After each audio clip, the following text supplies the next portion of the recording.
हाँ तो नमस्कार आप सभी को। कैसे हैं आप लोग? उम्मीद करते हैं आप लोग अच्छे होंगे, स्वस्थ होंगे और मस्त होंगे और अपने तैयारी को बेहतर ढंग से कर रहे होंगे। और आपके तैयारी के साथ आज मैं तैयार होकर आ गया हूँ आपके लिए मोस्ट इम्पोर्टेंट ऑब्जेक्टिव क्वेश्चन लेकर। अगर आप इस वीडियो को पूरा देख लेते हैं तो आपको मैट्रिक एग्जाम में अर्थशास्त्र यानी इकोनॉमिक्स से आपको कहीं प्रॉब्लम नहीं होने वाला है। लेकिन आप वीडियो को पूरा लास्ट तक देखिए। इस वीडियो में पूरा अर्थशास्त्र एकदम शुरू से लेकर अंत तक आपको हम रिवाइज कराने वाले हैं। आप लोग बिल्कुल लास्ट तक देखिए और वीडियो को कहीं आप स्किप मत कीजिए। चलिए शुरू करने से पहले आपसे एक रिक्वेस्ट है। अगर आप पहली बार इस वीडियो को देख रहे हैं हमारे चैनल पे तो आप चैनल को सब्सक्राइब कर लीजिए और वीडियो को लाइक कर दीजिए। चलिए जो फर्स्ट क्वेश्चन है दोस्तों आप देख सकते हैं, बिहार में किसकी प्रधानता है।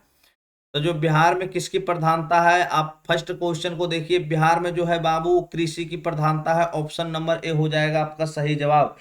चलिए नेक्स्ट जो अगला प्रश्न आता है वो देखिए। प्रश्न है आपका, कह रहा है बिहार में विकास, है ना, बिहार के विकास में सबसे बड़ी बाधा क्या है। बिहार के विकास में सबसे बड़ी बाधा क्या है बाबू, तो वो बाढ़ है। ऑप्शन नंबर सी हो जाएगा। चलिए अगला जो प्रश्न है आपका, प्रश्न आता है आपका 3 नंबर। एक बार हम क्वेश्चन को जांच कर लें ताकि आपको क्लियर दिखाई दे। चलिए आप एकदम स्पष्ट रूप से क्वेश्चन को देख रहे होंगे। क्वेश्चन है बाबू, कहता है बिहार के पिछड़ेपन को दूर करने में, है ना, दूर करने के कौन से उपाय है। बिहार के पिछड़ेपन को दूर करने के कौन से उपाय है। तो बाबू इस प्रश्न का जो सही जवाब होगा देख लीजिए। ऑप्शन जो आपका फर्स्ट ऑप्शन है वो लिखा हुआ है आपका, क्या लिखा हुआ है, जनसंख्या पर नियंत्रण, है ना, जनसंख्या पर नियंत्रण, कृषि का तेजी से विकास, उद्योगों का विकास। इस तरह से आपका जो होगा बाबू ऑप्शन नंबर डी हो जाएगा इनमें सभी। चलिए अगला जो प्रश्न आता है आपका देखिए। अगला प्रश्न है आपके सामने। प्रश्न है बाबू, कहता है बिहार के आर्थिक पिछड़ेपन का प्रमुख कारण क्या है। बिहार के आर्थिक पिछड़ेपन का प्रमुख कारण क्या है। तो इस प्रश्न का जो करेक्ट आंसर होगा ऑप्शन नंबर डी हो जाएगा। Option number D. चलिए क्वेश्चन नंबर 5। क्वेश्चन नंबर 5 जो कह रहा है, क्या कह रहा है, एक बार फिर से हम देख लेंगे। चलिए आपको क्लियर दिखाई दे रहा होगा। क्वेश्चन नंबर 5 कह रहा है बाबू, बिहार की कितनी प्रतिशत जनसंख्या अपने जीविकोपार्जन के लिए कृषि पर निर्भर है। तो बताइए कितने जो है जनसंख्या कृषि पर निर्भर है। तो इसका जो सही जवाब होगा बाबू ऑप्शन नंबर डी हो जाएगा 80%। 80%। चलिए अगला जो प्रश्न है वो प्रश्न है देखिए, कहता है बिहार में विभाजन के पश्चात कौन सा उद्योग रह गया था। भाई यानी जो है बिहार में विभाजन के पश्चात कौन सा उद्योग रह गया था। तो वो चीनी उद्योग रह गया था बाबू। ऑप्शन नंबर सी हो जाएगा आपका सही जवाब। चलिए अगला जो प्रश्न आता है वो प्रश्न आपके सामने है। प्रश्न है बाबू, कहता है बिहार में जीवन यापन का मुख्य साधन क्या है। बिहार में जीवन यापन का जो मुख्य साधन है वो बाबू कृषि है। क्या है, कृषि है। चलिए अगला जो प्रश्न है, प्रश्न आ गया आपके सामने। प्रश्न है बाबू, कहता है भारतीय संदर्भ में प्राथमिक क्षेत्र का योगदान आजादी के बाद, है ना, आजादी के बाद बताइए क्या हुआ है, घटता गया है, घटता गया है। ऑप्शन नंबर ए हो जाएगा। चलिए अगला जो प्रश्न है वो प्रश्न आता है आपके सामने। भारत में योजना आयोग का गठन कब किया गया था। भारत में योजना आयोग का गठन कब किया गया था। तो ये ऑप्शन नंबर ए हो जाएगा आपका सही जवाब 15 मार्च 1950 ईस्वी को। चलिए अगला जो प्रश्न आता है, भारतीय योजना आयोग के प्रथम अध्यक्ष कौन थे। भारतीय योजना आयोग के प्रथम अध्यक्ष कौन थे। तो वो पंडित जवाहरलाल नेहरू थे। ऑप्शन नंबर सी हो जाएगा आपका, ऑप्शन नंबर सी। अगला जो प्रश्न है बाबू, प्रश्न है, कहता है भारत के पड़ोसी देश में किस देश की प्रति व्यक्ति आय सबसे अधिक है। बताइए किस देश की प्रति व्यक्ति आय सबसे अधिक है। ऑप्शन नंबर डी हो जाएगा आपका सही जवाब। ऑप्शन नंबर डी यानी श्रीलंका की, है ना, श्रीलंका की। चलिए अगला जो प्रश्न आ गया आपके सामने, लिखा हुआ है भारत की प्रथम पंचवर्षीय योजना का कार्यकाल क्या था। भारत में प्रथम पंचवर्षीय योजना का कार्यकाल क्या था। तो वो था बाबू ऑप्शन नंबर ए हो जाएगा आपका 1951 से 1956 तक। चलिए अगला जो प्रश्न है देखिए आपका जो आ गया है। प्रश्न है, कहता है भारत में प्रथम पंचवर्षीय योजना की शुरुआत कब हुई। भारत में प्रथम पंचवर्षीय योजना की शुरुआत कब हुई। तो इस प्रश्न का जो सटीक आंसर है बाबू, करेक्ट आंसर होगा ऑप्शन नंबर बी हो जाएगा 1951 ईस्वी में, है ना। चलिए अगला जो प्रश्न है वो प्रश्न है देखिए, कहता है भारत की प्राथमिक व्यवस्था है, सॉरी भारत की आर्थिक व्यवस्था है। तो भारत की आर्थिक व्यवस्था है। तो भारत की आर्थिक व्यवस्था जो है, इस क्वेश्चन का आंसर आप लोग कमेंट करके दीजिएगा। क्वेश्चन नंबर 14 का आंसर आप लोग कमेंट करके दीजिएगा। सभी का कमेंट का एकदम बाबू बेसब्री से इंतजार करेंगे हम। चलिए अगला जो प्रश्न आता है आपके सामने, कहता है भारत में नीति आयोग की स्थापना कब हुई? भारत में नीति आयोग की स्थापना कब हुई? तब बाबू भारत में नीति आयोग की स्थापना जो है 2015 में हुई थी। चलिए ऑप्शन नंबर सी हो जाएगा आपका सही जवाब। अगला जो प्रश्न आता है आपके सामने, कहता है भारत में योजना आयोग का गठन कब किया गया था? भारत में योजना आयोग का गठन कब किया गया था? तो वो हो जाएगा, देखिए भारत में जो योजना आयोग का गठन किया गया था बाबू, उस क्वेश्चन का जो सही जवाब होगा 19 मार्च 1950 को, है ना, 19 मार्च 1950 को। चलिए ये क्वेश्चन नंबर 16 का ऑप्शन नंबर ए हो गया आपका सही जवाब। अगला जो प्रश्न है बाबू, देखिए प्रश्न है आपके सामने, कहता है अर्थव्यवस्था के किस क्षेत्र से, है ना, अर्थव्यवस्था के किस क्षेत्र से हरित क्रांति संबंधित है? तो बताइए किस क्षेत्र से? प्राथमिक क्षेत्र से। ऑप्शन नंबर ए हो जाएगा आपका सही जवाब। चलिए अगला जो प्रश्न है, कहता है किस क्षेत्र को द्वितीय क्षेत्र कहा जाता है? किस क्षेत्र को द्वितीय क्षेत्र कहा जाता है? तो इसमें जो है बाबू देखिए आपका क्या है, कृषि, मोबाइल सेवा, यानी इस प्रकार से आपका जो होगा ना आंसर बाबू विद्युत हो जाएगा। Option number A. अगला जो प्रश्न आता है आपके सामने, प्रश्न है, कहता है किस क्षेत्र को प्राथमिक क्षेत्र कहा जाता है? किस क्षेत्र को प्राथमिक क्षेत्र कहा जाता है? तो ऑप्शन नंबर बी हो जाएगा, कृषि क्षेत्र को। Option number B. चलिए अगला प्रश्न आ गया आपके सामने, प्रश्न है बाबू, कहता है किस क्षेत्र को तृतीय क्षेत्र कहा जाता है? किस क्षेत्र को तृतीय क्षेत्र कहा जाता है? तो बाबू इस प्रश्न का आंसर आप लोग कमेंट में दीजिएगा। सभी का कमेंट का हम बिल्कुल इंतजार करेंगे। सभी लोग इस क्वेश्चन का आंसर कमेंट में दीजिएगा। चलिए आपका जो क्वेश्चन आता है अगला बाबू, वो क्वेश्चन है, क्वेश्चन आपके सामने आ गया, कहता है किस अर्थव्यवस्था में उत्पादन के साधनों पर किसी व्यक्ति या, है ना, किसी व्यक्ति या निजी संस्था का अधिकार होता है? बताइए। ऑप्शन नंबर सी हो जाएगा बाबू, पूंजीवादी, है ना, पूंजीवादी अर्थव्यवस्था में। चलिए अगला जो प्रश्न आता है आपके सामने, प्रश्न है, एक बार फिर से हम देख लेना चाहेंगे क्वेश्चन। चलिए बिल्कुल एकदम आपको दिखाई दे रहा होगा। क्वेश्चन है बाबू, किस देश के विकास का स्तर, है ना, सॉरी, किसी देश का विकास का स्तर, है ना, आधार पर निर्धारित किया जाता है? किस आधार पर, है ना, किस आधार पर निर्धारित किया जाता है बाबू? तो इस क्वेश्चन का जो सही जवाब होगा ऑप्शन नंबर इस प्रकार से आपका डी हो जाएगा, इनमें सभी के आधार पर। चलिए अगला जो प्रश्न आता है, योजना आयोग को भंग कर कौन सा आयोग बना? योजना आयोग को भंग कर कौन सा आयोग बना? तो इस जो आयोग का नाम है बाबू, वो नीति आयोग बना। चलिए अगला जो प्रश्न आता है आपके सामने, कहता है योजना आयोग के अध्यक्ष होते हैं? योजना आयोग के अध्यक्ष होते हैं, ऑप्शन नंबर सी हो जाएगा, प्रधानमंत्री। चलिए अगला प्रश्न आता है आपके सामने, बहुत इंपॉर्टेंट को वीडियो है बाबू, आप पूरा लास्ट तक देखिए वीडियो को, एकदम पूरा अर्थशास्त्र का जो है एकदम रिवीजन क्लास आपका जो है फाइनल हम कराने वाले हैं।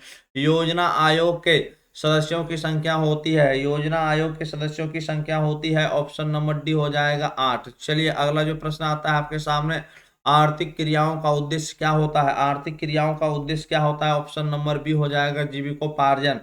चलिए अगला जो प्रश्न आता है वो प्रश्न है आपके सामने लिखा हुआ है बाबू, ध्यान से देखिए, कहता है आर्थिक विकास का गैर आर्थिक कारक कौन है? आर्थिक विकास का गैर आर्थिक कारक कौन है? तो ऑप्शन नंबर ए हो जाएगा, तकनीकी विकास। Option number A. चलिए नेक्स्ट प्रश्न आता है आपके सामने, आर्थिक विकास एवं मौद्रिक विकास एक दूसरे के, आर्थिक विकास एवं मौद्रिक विकास एक दूसरे के क्या होते हैं बाबू? पूरक होते हैं। ऑप्शन नंबर ए हो जाएगा आपका सही जवाब। चलिए अगला जो प्रश्न आता है वो प्रश्न है आपका, देखिए क्या है बाबू, कहता है अर्थव्यवस्था होती है, अर्थव्यवस्था होती है 3 प्रकार की, है ना, 3 प्रकार की। ऑप्शन नंबर सी में लिखा हुआ है आपका आंसर। अगला जो क्वेश्चन है बाबू, क्वेश्चन देखिए क्या है, कहता है अर्थव्यवस्था के मुख्यतः कितने प्रकार होते हैं? चलिए इस क्वेश्चन का आंसर आप लोग कमेंट में दीजिएगा। अर्थव्यवस्था के मुख्यतः कितने प्रकार होते हैं आपको जस्ट बता दिया गया है बाबू। चलिए अगला जो प्रश्न है, देखिए अगला जो प्रश्न आया है, कहता है नरेगा के अंतर्गत ग्रामीण मजदूरों को साल में कम से कम कितने, है ना, साल में कम से कम कितने दिनों के लिए रोजगार देने की व्यवस्था है? कम से कम बाबू 100 दिनों के लिए। Option number A. चलिए अगला जो प्रश्न आता है, प्रश्न है बाबू, नरेगा एक कार्यक्रम है, नरेगा एक कार्यक्रम है, तो नरेगा जो है बाबू राष्ट्रीय स्तर का कार्यक्रम है। ऑप्शन नंबर ए हो जाएगा। चलिए अगला जो प्रश्न आता है आपके सामने, प्रश्न है आपका, नरेगा कार्यक्रम के नाम के साथ किस व्यक्ति का नाम जोड़ा गया है? तो किस व्यक्ति का नाम जोड़ा गया है, उस व्यक्ति का नाम क्या है बाबू, Mahatma Gandhi. Option number D में लिखा हुआ है। चलिए अगला जो प्रश्न आता है आपके सामने, पता है इनमें से किसे पिछड़ा राज्य कहा जाता है, इनमें से किससे पिछड़ा राज्य कहा जाता है बाबू। इस क्वेश्चन का आंसर आप लोग कमेंट में दीजिएगा, है ना। सभी का कमेंट का बाबू बेसब्री से एकदम इंतजार करेंगे, आप लोग कमेंट करना बिल्कुल ना भूले। चलिए अगला जो प्रश्न आता है बाबू, देखिए अगला क्वेश्चन है, कहता है इनमें कौन से देश में मिश्रित अर्थव्यवस्था है, कौन से देश में मिश्रित अर्थव्यवस्था है, तो वो देश आपका कौन सा देश है, भारत देश है। ऑप्शन नंबर सी हो जाएगा आपका सही जवाब। अगला जो प्रश्न आता है, कहता है जनसंख्या की दृष्टि से बिहार का भारत में कौन सा स्थान है, तो जनसंख्या की दृष्टि से भारत में बिहार का जो है कौन, यानी बिहार जो है भारत में कौन सा स्थान है बाबू। तो जो इस प्रश्न का आंसर होगा आपका ऑप्शन नंबर देखिए आपका तीसरा हो जाएगा, यानी सी, है ना। सी, यानी सी में बाबू तीसरा लिखा हुआ भी है। चलिए आगे जो प्रश्न आता है आपके सामने है बाबू, प्रश्न कहता है जनसंख्या वृद्धि से आर्थिक विकास की गति, जनसंख्या वृद्धि से जो है आर्थिक विकास की गति, तो बताइए जनसंख्या वृद्धि से आर्थिक विकास की गति में क्या हो जाती है, यानी मंदी, यानी बाबू मंद हो जाती है। चलिए अगला जो प्रश्न है आपका, कहता है राष्ट्रीय विकास परिषद का गठन कब हुआ। राष्ट्रीय विकास परिषद का गठन कब हुआ था, तो 1952 में हुआ था। देखिए आपका कहाँ है, ऑप्शन नंबर सी में, 1952 में। अगला जो प्रश्न आता है आपका, वो प्रश्न है एक समाजवादी अर्थव्यवस्था में सर्वाधिक बल किस पर दिया जाता है, एक समाजवादी अर्थव्यवस्था में सर्वाधिक बल किस पर दिया जाता है, तो किस पर दिया जाता है, ऑप्शन नंबर ए हो जाएगा, लोक कल्याण पर। चलिए अगला जो प्रश्न आता है वो प्रश्न है मानव विकास की दृष्टि से भारत के पड़ोसी देशों में किस देश की स्थिति बेहतर है, किस देश की स्थिति बेहतर है, तो वो देश का नाम है बाबू श्रीलंका। क्या नाम है, श्रीलंका। चलिए अगला प्रश्न आपके सामने आ गया है, निम्नांकित में कौन सा देश विकसित अर्थव्यवस्था का उदाहरण है, कौन सा देश जो है विकसित अर्थव्यवस्था का उदाहरण है, तो इस क्वेश्चन का जो सही जवाब होगा संयुक्त राज्य अमेरिका होगा बाबू, ऑप्शन नंबर ए। अगला जो प्रश्न आता है आपके सामने, कहता है सब्जी के उत्पादन में बिहार को देश में कौन सा स्थान प्राप्त है, तो सब्जी के उत्पादन में बाबू बिहार को कौन सा स्थान प्राप्त है। चलिए हम तो क्वेश्चन आपका जो है 42 बता रहे हैं, उस क्वेश्चन का आंसर ऑप्शन नंबर बी। चलिए अगला जो प्रश्न आता है आपके सामने, यदि राष्ट्रीय आय की अपेक्षा जनसंख्या में वृद्धि का अनुपात अधिक है तो प्रति व्यक्ति आय क्या होगी, तो बताइए क्या होगी। इस प्रश्न का सही जवाब हो जाएगा बाबू कम हो जाएगी, option number B, option number B. अगला देखिए क्वेश्चन आ गया आपके सामने, प्लास्टिक मुद्रा है, प्लास्टिक मुद्रा क्या है, प्लास्टिक मुद्रा जो है ना एटीएम है बाबू, क्या है, एटीएम है। चलिए अगला प्रश्न आपके सामने आ गया, जिस देश की राष्ट्रीय आय या प्रति व्यक्ति आय अधिक होता है वह देश कहलाता है, यानी जिस देश का जो है बाबू, है ना, जिस देश की राष्ट्रीय आय और प्रति व्यक्ति आय जो होता है अधिक होता है वह देश कहलाता है। बताइए कौन सा देश कहलाता है। इस प्रश्न का आंसर हो जाएगा बाबू विकसित देश, ऑप्शन नंबर बी हो जाएगा, विकसित देश। चलिए अगला जो प्रश्न आता है आपके सामने, प्रश्न है सतत विकास का उद्देश्य है, सतत विकास का जो उद्देश्य होता है बाबू वो क्या होता है, ऑप्शन नंबर सी देखिए, अपने लिए और आने वाले संतति के लिए। चलिए अगला जो प्रश्न आता है आपका, वो प्रश्न है बाबू, कहता है आर्थिक विकास संबंधित है, आर्थिक विकास संबंधित है, तो बाबू ये ऑप्शन नंबर सी हो जाएगा इस क्वेश्चन का सही जवाब। चलिए अगला जो प्रश्न है वो प्रश्न देखिए, कहता है अंग्रेजों ने भारतीय अर्थव्यवस्था का क्या, अंग्रेजों ने भारतीय अर्थव्यवस्था का क्या, तो अंग्रेजों ने भारतीय अर्थव्यवस्था का क्या किया, है ना, शोषण किया था, है ना, शोषण किया था, अंग्रेज क्या किया था, शोषण किया था। देखिए अगला जो क्वेश्चन आ गया बहुत इंपॉर्टेंट क्वेश्चन है बाबू, कहता है फूट डालो और राज करो की नीति अपनाई, फूट डालो और राज करो की नीति अपनाई। इस क्वेश्चन का आंसर आप लोग कमेंट में दीजिएगा, बहुत ही सभी का कमेंट का जो है बाबू एकदम हम बेसब्री से इंतजार करेंगे, आप लोग कमेंट करना बिल्कुल ना भूलें, क्योंकि आपको पता ही होगा फूट डालो और राज करो की नीति जो है ना, यानी ये आप एकदम जवाब दीजिएगा कमेंट में। चलिए अगला जो प्रश्न है वो प्रश्न है, कहता ऊर्जा के मुख्य स्रोत क्या है। चलिए ऊर्जा का मुख्य स्रोत क्या है, 50 नंबर क्वेश्चन का भी आंसर आप लोग कमेंट में दीजिएगा, बहुत इंपॉर्टेंट क्वेश्चन आपके लिए हम दे रहे हैं और बहुत आसान प्रश्न है बाबू जिसका आप जो है जवाब दे सकते हैं।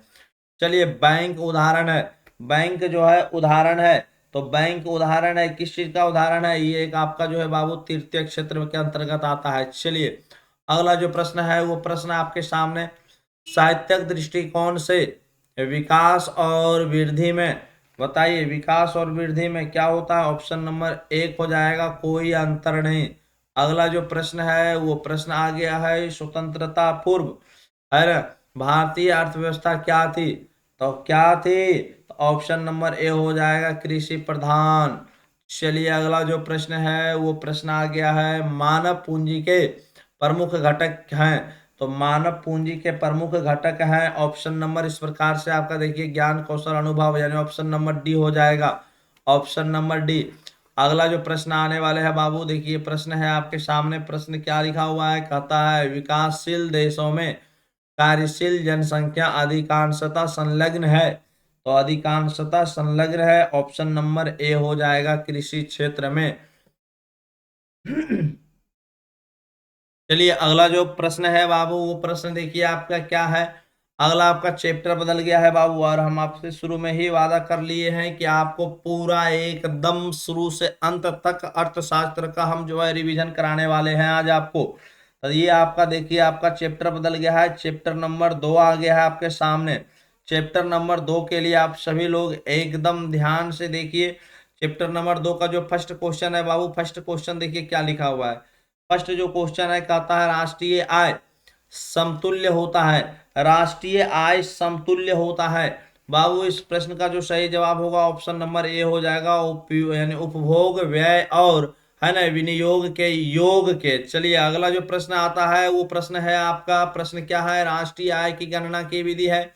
राष्ट्रीय आय की गणना की जो विधि है बाबू, ऑप्शन नंबर डी हो जाएगा आपका इस क्वेश्चन का सही जवाब, है ना। चलिए अगला जो प्रश्न है देखिए, अगला जो प्रश्न है बाबू, प्रश्न है कहता राष्ट्रीय आय मापने की उत्पादन एवं आय गणना विधि आर्थिक दृष्टिकोण से है। तो आर्थिक दृष्टिकोण से है, देखिए क्या है बाबू? वैज्ञानिक, सहज, यानी ये व्यवहारिक, ऑप्शन नंबर डी हो जाएगा इनमें सभी, इनमें सभी। चलिए अगला जो प्रश्न आता है वो प्रश्न है राष्ट्रीय आय में क्या क्या सम्मिलित रहती है? राष्ट्रीय आय में क्या क्या सम्मिलित रहती है?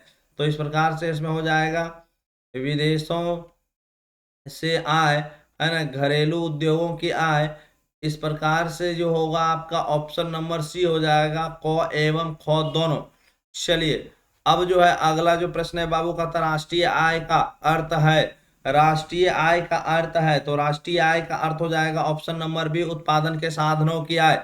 अगला जो प्रश्न है बाबू वो प्रश्न आपका आने वाला है आपके सामने, क्वेश्चन है, क्वेश्चन कर रहा है कि राष्ट्रीय आय का सृजन होता है, राष्ट्रीय आय का सृजन होता है, ऑप्शन नंबर सी हो जाएगा करेक्ट जवाब इसका, उत्पादक क्रियाओं द्वारा।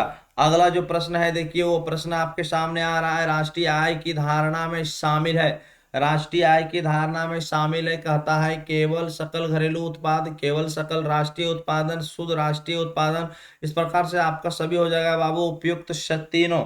चलिए अगला जो प्रश्न आपके सामने आने वाला है वो प्रश्न है, देखिए प्रश्न का बहुत इंपॉर्टेंट है बाबू, राष्ट्रीय आय समिति के अनुसार 1948 से 49 में, है ना, भारत की जो है राष्ट्रीय आय लगभग कितनी थी? कि लगभग कितनी थी? तो ऑप्शन नंबर बाबू ये हो जाएगा आपका सी, 8650 करोड़ रुपये।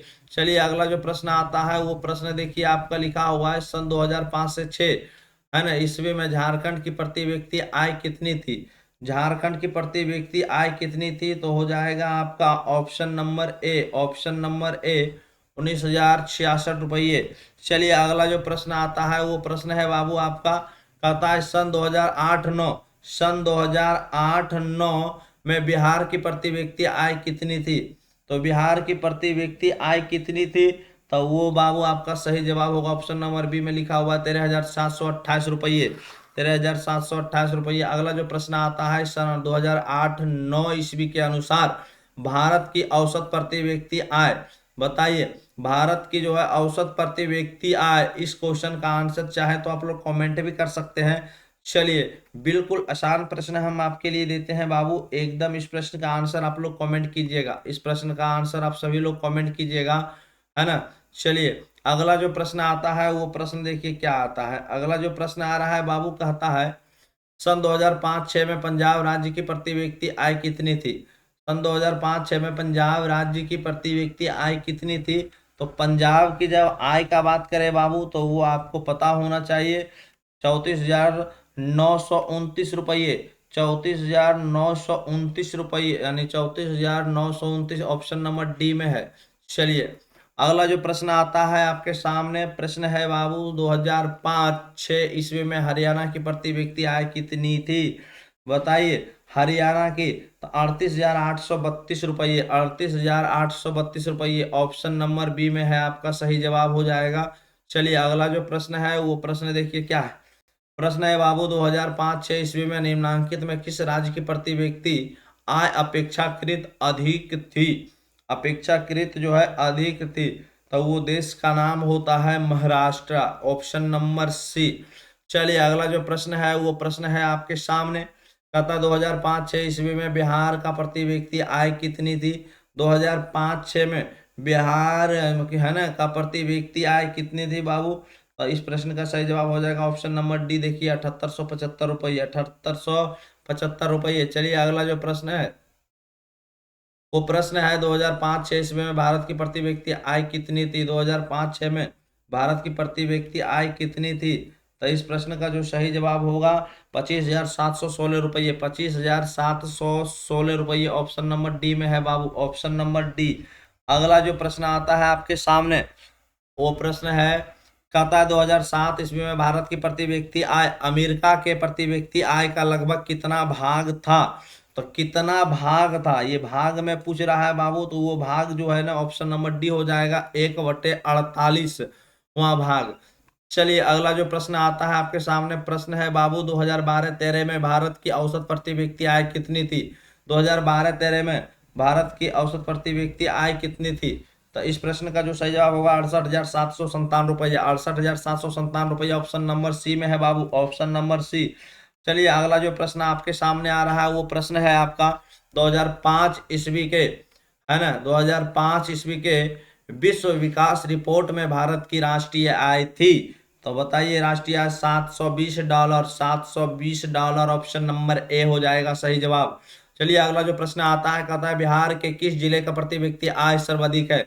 बिहार के किस जिले की प्रति व्यक्ति आय सर्वाधिक है? तो इस प्रश्न का आंसर जो होगा बाबू ऑप्शन नंबर ए हो जाएगा आपका पटना, ऑप्शन नंबर ए हो जाएगा आपका पटना। चलिए अगला जो प्रश्न है आपका आता है, कहता है बिहार में किस जिले की प्रति व्यक्ति आय सबसे कम है? बिहार में किस जिले की प्रति व्यक्ति आय सबसे कम है? तो वो जिला का नाम है बाबू शिवहर, ऑप्शन नंबर सी में लिखा हुआ है आपका करेक्ट आंसर। चलिए अगला जो प्रश्न है वो प्रश्न है बाबू, प्रश्न आपका क्या है? प्रश्न है, कहता है बिहार की अर्थव्यवस्था के प्राथमिक क्षेत्र का मुख्य अंग। तो मुख्य अंग जो है बाबू वो क्या होगा? तो ऑप्शन नंबर डी हो जाएगा कृषि, वो कृषि हो जाएगा। चलिए अगला जो प्रश्न आता है आपके सामने, प्रश्न है, कहता है भारत में, है ना, भारत में किस राज्य की प्रति व्यक्ति आय सबसे कम है? भारत में किस राज्य की प्रति व्यक्ति आय सबसे कम है? वो राज्य बाबू हम नाम नहीं लेना चाहेंगे, आप लोग नाम ले लीजिएगा, क्योंकि बाबू ये देखिए इस क्वेश्चन का आंसर आप लोग कमेंट कर दीजिएगा। बाकी सभी को पता है बाबू गरीबी राज्य जहाँ से हम लोग खुद हैं, अब बाकी आप समझ सकते हैं हम भी कहाँ से हैं। चलिए अगला जो प्रश्न है बाबू वो प्रश्न क्या है? भारत में वित्तीय वर्ष, है ना, भारत में वित्तीय वर्ष कहा जाता है? भारत में वित्तीय वर्ष किसे कहा जाता है? तो इस क्वेश्चन का सही जवाब होगा 1 अप्रैल से लेकर के 31 मार्च तक, ऑप्शन नंबर सी हो जाएगा आपका सही जवाब। चलिए अगला जो प्रश्न होता है बाबू वो प्रश्न है आपका, कहता है भारत में किस राज्य की प्रति व्यक्ति आय सर्वाधिक है? किस राज्य की प्रति व्यक्ति आय सर्वाधिक है? वो राज्य है आपका गोवा, वो राज्य है आपका गोवा। चलिए अगला जो प्रश्न आता है वो प्रश्न क्या है? भारत एक राष्ट्र है, भारत एक राष्ट्र है, तो वो कौन राष्ट्र है? विकासशील राष्ट्र है। चलिए नेक्स्ट जो प्रश्न आता है आपके सामने बाबू, प्रश्न है आपका, कहता है वास्तविक राष्ट्रीय आय, है ना, वार्षिक शुद्ध उत्पादन का वह भाग है जिसका उस वर्ष में प्रत्यक्ष रूप से उपभोग किया जाता है। राष्ट्रीय आय की यह परिभाषा किसने दी? बाबू इस क्वेश्चन का आंसर जो होगा ऑप्शन नंबर ए हो जाएगा सही जवाब। चलिए अगला जो प्रश्न है वो प्रश्न आपके सामने आ रहा है, प्रश्न है बाबू देखिए ध्यान से, क्वेश्चन है, कहता है किस, है ना, किस राज्य के नागरिकों का जीवन स्तर किसी राज्य के नागरिकों का जीवन स्तर किस पर निर्भर करता है? तो किस पर निर्भर करता है बाबू? देखिए, शुद्ध राज्य घरेलू उत्पाद, सकल राज्य घरेलू उत्पाद, इस प्रकार से आपका क एवं ख दोनों हो जाएगा आपका, है ना। चलिए अगला जो प्रश्न आता है, कहता है योजना काल में, है ना, योजना काल में भारत की वार्षिक विकास दर कितनी रही? वो बाबू 4.2%, 4.2%। चलिए अगला जो प्रश्न है वो प्रश्न है आपका बाबू, कहता है उत्पादन गणना पद्धति का प्रयोग सर्वप्रथम किस देश ने किया था? तो किस देश ने किया था? उस देश का नाम ब्रिटेन है, उस देश का नाम ब्रिटेन। चलिए अगला जो प्रश्न है वो प्रश्न आपके सामने है। प्रश्न है बाबू, कहता है राज्य घरेलू उत्पाद का आकलन कैसे किया जाता है? राज्य घरेलू उत्पाद का आकलन कैसे किया जाता है? यानी स्थिर मूल्यों पर, वर्तमान मूल्यों पर, इस तरह से आपका जो हो जाएगा ऑप्शन नंबर सी हो जाएगा। चलिए अगला जो प्रश्न है बाबू, प्रश्न कहता है निदेशालय की रिपोर्ट के अनुसार सन 2008-9 ईस्वी में भारत में प्रति व्यक्ति आय कितनी थी? भारत में प्रति व्यक्ति आय कितनी थी? इस प्रश्न का जो सही जवाब होगा ऑप्शन नंबर डी हो जाएगा, 25,494 रुपये। पीछे भी छोड़ दिया गया था बाबू, आप इस क्वेश्चन का आंसर बाबू पीछे वाले जरूर दिए होंगे। चलिए अगला जो क्वेश्चन है, क्वेश्चन नंबर 33। क्वेश्चन नंबर 33 में जो है बाबू कहता है दादा भाई नौरोजी ने सर्वप्रथम राष्ट्रीय आय का अनुमान लगाया। सर्वप्रथम राष्ट्रीय आय का अनुमान लगाया तो 1893 में, 1893 ऑप्शन नंबर ए में है बाबू। चलिए अगला जो प्रश्न है वो प्रश्न देखिए आपका, प्रश्न क्या आता है, कहता है भारत की, एक मिनट, चलिए भारत की राष्ट्रीय आय का सर्वप्रथम अनुमान किसने लगाया? तो भारत की राष्ट्रीय आय का सर्वप्रथम अनुमान किसने लगाया बाबू? तो इस प्रश्न का जो सही आंसर होगा दादा भाई नौरोजी। चलिए अगला जो प्रश्न जस्ट बताया गया था अभी आपको, कहता आय वह परिश्रमिक है जो किसी को कार्य के बदले में मिलता है ना, जो किसी को कार्य के बदले में मिलता है। तो इस प्रश्न का जो सही जवाब होगा बाबू वो आपका हो जाएगा इस प्रकार से, देखिए ऑप्शन में लिखा हुआ है शारीरिक अथवा मानसिक, शारीरिक, मानसिक, इस तरह से आपका तीनों हो जाएगा, ऑप्शन नंबर डी हो जाएगा आपका सही जवाब। अगला जो प्रश्न आता है वो प्रश्न है श्रम का परिश्रमिक है। तो श्रम का परिश्रमिक बाबू क्या है? मजदूरी है। अगर हम काम करेंगे तो हमें क्या मिलेगा? मजदूरी। चलिए अगला जो प्रश्न है आपका क्वेश्चन अगला देखिए, कहता है पूंजी का परिश्रमिक है। पूंजी अगर आपके पास है बाबू तो आपको क्या प्राप्त होगा, है ना, क्या प्राप्त होगा? ब्याज, है ना, ब्याज। पूंजी का परिश्रमिक है ब्याज। चलिए अगला जो प्रश्न आता है भूमि का परिश्रमिक है। भूमि बाबू, भूमि का परिश्रमिक क्या है? लगान होता है ना, भूमि में बाबू लगान होता है। अगला देखिए कहता है प्रश्न जो आपका है, कहता है गरीबी गरीबी को जन्म देती है। गरीबी का कुचक्र किसने कहा? किसने कहा? तो इस क्वेश्चन का जो सही जवाब होगा ऑप्शन नंबर ए हो जाएगा, ऑप्शन नंबर ए हो जाएगा, है ना, रैग्नक नरकस। चलिए अगला जो प्रश्न है बाबू वो प्रश्न आपके सामने आ गया है, विकसित राज्यों में ऊंची होती है। विकसित राज्यों में ऊंची होती है तो बाबू क्या? प्रति व्यक्ति आय, ऑप्शन नंबर ए, है ना, ऊंची मतलब अधिक होती है।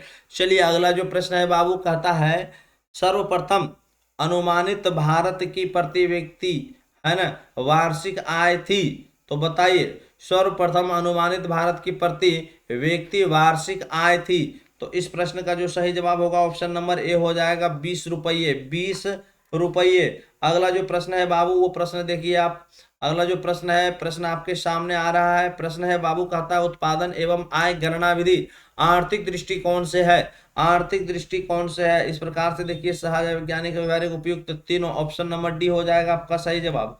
चलिए अगला जो प्रश्न आता है आपके सामने, प्रश्न है कहता है राष्ट्रीय आय के अंतर्गत शामिल है। राष्ट्रीय आय के अंतर्गत शामिल है कहता वस्तुओं एवं सेवाओं का मूल्य, option number C, option number C. अगला जो प्रश्न है बाबू वो प्रश्न है कहता है कुल उत्पादन एवं उत्पादन में किए गए खर्च के अंतर को कहा जाता है।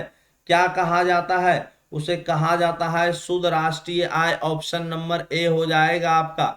चलिए अगला जो प्रश्न आता है प्रश्न है बाबू कहता है जिस देश की राष्ट्रीय आय अधिक होती है वह देश कहलाता है।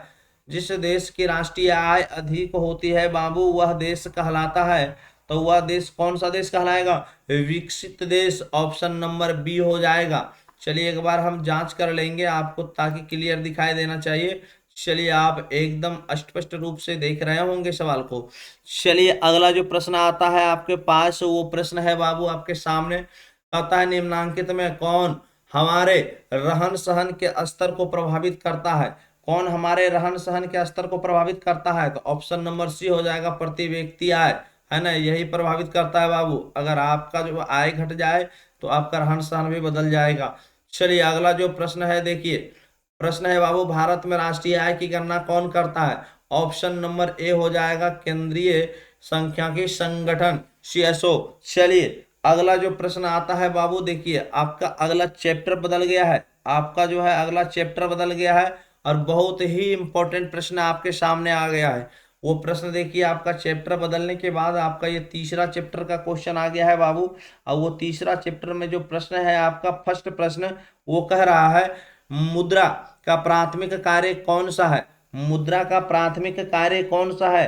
विनिमय का माध्यम, विनिमय का माध्यम, option number A, option number A हो जाएगा आपका सही जवाब। चलिए अगला जो प्रश्न है बाबू, वो प्रश्न देखिए, कहता है ना, मुद्रा का प्राचीनतम रूप है, मुद्रा का प्राचीनतम रूप है वस्तु मुद्रा, वस्तु मुद्रा, ऑप्शन नंबर बी हो जाएगा आपका सही जवाब। बाबू बहुत इंपॉर्टेंट वीडियो है, आप लोग वीडियो को पूरा लास्ट तक जरूर देखिए। वीडियो को एकदम, अगर वीडियो पसंद आए तो आप चैनल को सब्सक्राइब कर लीजिए और वीडियो को लाइक कर दीजिए। बहुत खास आपके लिए बाबू एकदम मोस्ट इंपॉर्टेंट ऑब्जेक्टिव लाया गया है। चलिए अगला जो प्रश्न है देखिए, वो प्रश्न क्या है? कहता है मुद्रा ने साख प्रणाली को कैसा बनाया? मुद्रा ने साख प्रणाली को कैसा बनाया? ऑप्शन नंबर बी देखिए, संभाव्य बनाया है।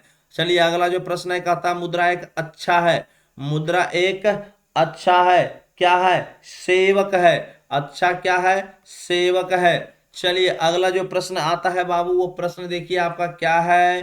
कहता है निम्न में से कौन सा आधुनिक मुद्रा का एक रूप है? कौन से जो है आधुनिक मुद्रा का एक रूप है? तो बाबू इस प्रश्न का आंसर जो हो जाएगा, कागज का नोट, कागज का note, option number B, option number B, कागज का नोट। चलिए अगला जो प्रश्न है देखिए, निम्न में से कौन सा मुद्रा एक आधुनिक रूप नहीं है? बताइए, एक आधुनिक रूप नहीं है, उसको हम बोलते हैं जमा, उसको हम क्या बोलते हैं? जमा बोलते हैं बाबू। चलिए अगला जो प्रश्न आपके सामने आने वाला है बाबू, प्रश्न देखिए क्या है? प्रश्न 7 नंबर आपके सामने आ रहा है। प्रश्न नंबर 7 जो कह रहा है, कहता है निम्नलिखित में कौन मुद्रा का कार्य नहीं है? कौन मुद्रा का कार्य नहीं है? ये उत्पादन जो देख रहे हैं बाबू, ये मुद्रा का कार्य नहीं है, उत्पादन जो है आपका मुद्रा का कार्य नहीं है। अगला जो क्वेश्चन आ गया, कहता है किस धातु का मुद्रा के, है ना, किस धातु का मुद्रा के रूप में सर्वाधिक प्रयोग हुआ? बताइए उस धातु का नाम। चांदी और सोना, चांदी और सोना, ऑप्शन नंबर सी। चलिए अगला जो प्रश्न है, वो प्रश्न क्या है? किस मुद्रा के चलते विनिमय कार्य सरल हो गया? किस मुद्रा के चलते जो है विनिमय कार्य सरल हो गया? उस मुद्रा को हम लोग बोलते हैं प्लास्टिक मुद्रा। क्या बोलते हैं? प्लास्टिक मुद्रा। चलिए अगला जो प्रश्न है बाबू, वो प्रश्न आपके सामने आ गया है। कहता हमारे देश में किस मुद्रा को वैधानिक मान्यता प्राप्त है? वैधानिक मान्यता प्राप्त है, ऑप्शन नंबर बी हो जाएगा, पत्र मुद्रा को, ऑप्शन नंबर बी। चलिए अगला जो प्रश्न है बाबू, वो प्रश्न देखिए आपके सामने आ रहा है। प्रश्न क्या है? प्रश्न है, कहता है आधुनिक युग में उद्योग मुद्रा रूपी वस्त्र धारण किए हुए है, यह कथन किसका है? यह कथन किसका है? ऑप्शन नंबर ए हो जाएगा, प्रोपीगू। चलिए अगला जो प्रश्न है, वो प्रश्न आपके सामने आ रहा है। कहता है आधुनिक युग की प्रगति का श्रेय मुद्रा को ही है, यह कथन किसका है? यह कथन किसका है? यह कथन बाबू मार्शल का है, ऑप्शन नंबर बी हो जाएगा आपका सही जवाब। अगला जो प्रश्न है, वो प्रश्न कहता है आपका विनिमय के रूप है, विनिमय के रूप है, विनिमय के दो रूप होते हैं बाबू, ऑप्शन नंबर ए है, ऑप्शन नंबर ए। चलिए अगला जो है प्रश्न आपके सामने आ गया है। प्रश्न क्या है? कह रहा है बाबू विनिमय की प्रारंभिक अवस्था में व्यापार किस पर आधारित था? व्यापार किस पर आधारित था? इस प्रश्न का सही जवाब ऑप्शन नंबर बी हो जाएगा, वस्तु विनिमय, वस्तु विनिमय। चलिए नेक्स्ट जो प्रश्न है बाबू, वो प्रश्न आपके सामने है। कह रहा है प्रश्न देखिए, विनिमय का सर्वोत्तम माध्यम क्या है? विनिमय का सर्वोत्तम माध्यम क्या है? तो ऑप्शन नंबर आपका होने वाला है, देखिए विनिमय का सर्वोत्तम माध्यम क्या है? तो ऑप्शन नंबर ए हो जाएगा आपका मुद्रा, है ना, मुद्रा। चलिए अगला जो प्रश्न है कहता है वस्तु विनिमय प्रणाली के विनिमय होता है, वस्तु विनिमय प्रणाली में विनिमय होता है। तो वस्तु विनिमय में जो विनिमय होता है बाबू, वस्तु वस्तु का, है ना, वस्तु वस्तु का, है ना, वस्तु से वस्तु का लेन देन जो होता है बाबू, उसी को हम लोग वस्तु विनिमय प्रणाली कहते हैं। एक मौद्रिक प्रणाली होता है बाबू, है ना, उसमें पैसा जो दिया जाता है, आप याद रखिएगा, वस्तु से वस्तु का लेन देन जो होता है ये वस्तु विनिमय प्रणाली होता है। चलिए अगला जो प्रश्न है वो देखिए आपका, कहता है वस्तु विनिमय प्रणाली की, है ना, वस्तु विनिमय प्रणाली की मुख्य कठिनाई क्या थी? मुख्य कठिनाई क्या थी? तो इस क्वेश्चन का जो सही जवाब होगा, देखिए ऑप्शन में ए में क्या बोला है बाबू, मूल्य मापन की कठिनाई, बिल्कुल ये भी सही है। देखिए आवश्यकताओं के दोहरे संयोग का अभाव, ये भी सही है आपका, इसलिए ऑप्शन नंबर सी हो जाएगा सही जवाब। चलिए शाख का एक पक्ष है, शाख का एक पक्ष है, तो बाबू शाख का एक पक्ष क्या होता है? ऋण होता है ना। चलिए अगला जो प्रश्न आता है आपके सामने वो प्रश्न है बाबू, कहता है शाख का अर्थ क्या है? शाख का अर्थ क्या है? तो शाख का जो अर्थ होगा बाबू, ध्यान से आप देखिए, ऑप्शन नंबर ए में बोला है ऋण लौटाने की क्षमता, है ना, ऑप्शन नंबर बी में बोला है विश्वास करना। इस प्रकार से आपका दोनों हो जाएगा, ऋण लौटाने की क्षमता और दूसरा जो है विश्वास करना। तो इस प्रकार से आपका ऑप्शन नंबर सी हो जाएगा सही जवाब। चलिए अगला जो प्रश्न है बाबू, वो प्रश्न आपका देखिए आने वाला है आपके सामने। वो प्रश्न है मौद्रिक, है ना, मौद्रिक युग का आरंभ किस शताब्दी से हुआ? मौद्रिक युग का जो आरंभ हुआ था किस शताब्दी से? तो 18वीं शताब्दी से, है ना, मौद्रिक रूप का आरंभ हो गया। चलिए अगला जो प्रश्न आता है वो प्रश्न है इनमें कौन विधि, है ना, ग्रह मुद्रा है? तो बताइए इस प्रश्न का जो सही जवाब होगा बाबू, ऑप्शन नंबर सी हो जाएगा आपका, चेक या, है ना, ड्राफ्ट। चलिए अगला जो प्रश्न आता है वो प्रश्न कहता है नेपाल की मुद्रा है। ये बाबू आपको एकदम स्पष्ट एक एक करके सभी को याद कर लीजिएगा आप। नेपाल की मुद्रा है, तो नेपाल की जो मुद्रा है बाबू वो रुपया है। क्या है? वो रुपया है। नेपाल में भी जो है रुपया है। चलिए अगला जो क्वेश्चन आता है देखिए, एटीएम का अर्थ है, एटीएम का अर्थ है, एटीएम का जो अर्थ होता है स्वचालित टेलर मशीन, ऑप्शन नंबर सी।